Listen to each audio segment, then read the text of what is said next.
Kadang, dalam hidup ini, ada saja orang yang berbuat zalim kepada kita. Orang yang dengan entengnya bicara buruk, menuduh, atau menjatuhkan nama kita seakan tanpa beban. Mereka merasa bebas mengatakan apa saja, seolah kita tidak punya hati. Tapi justru di saat-saat seperti itulah, kita diuji. Bukan soal bagaimana kita membalas, tetapi bagaimana kita mampu tetap tenang.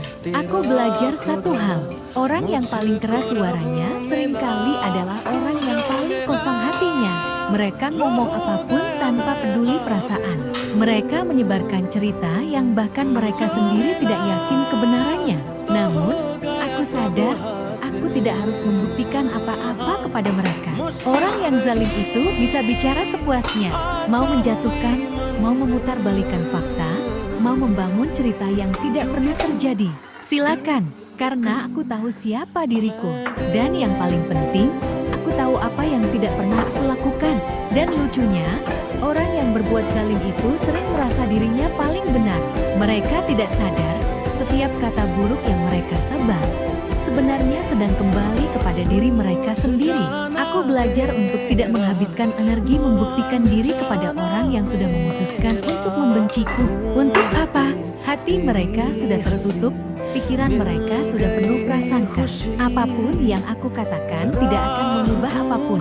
Jadi aku memilih jalan yang berbeda. Aku memilih menjadi dewasa, memilih diam, memilih berjalan perlahan tapi pasti.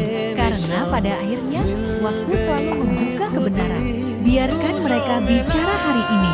Biarkan mereka menunjuk, menuduh, dan membuat cerita yang tidak pernah terjadi.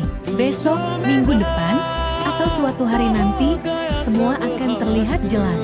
Karena yang salah akan jatuh dengan sendirinya. Dan yang benar, tidak perlu berteriak untuk terlihat. Cukup tenang, cukup sabar, cukup menjadi diri sendiri.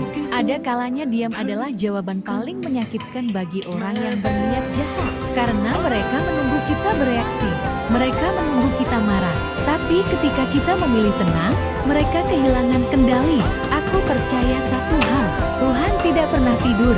Dia melihat siapa yang tulus, siapa yang berbohong, siapa yang melukai tanpa alasan. Dan ketika waktunya tiba, balasannya akan datang tanpa harus aku meminta. Jadi untuk semua kata buruk yang mereka ucapkan, aku tidak marah. Aku hanya tersenyum, karena aku tahu, aku tetap berjalan di jalan yang benar. Biarkan mereka berkata apa saja, karena pada akhirnya, yang tahu kebenaran adalah kita, dan Tuhan yang Maha Melihat.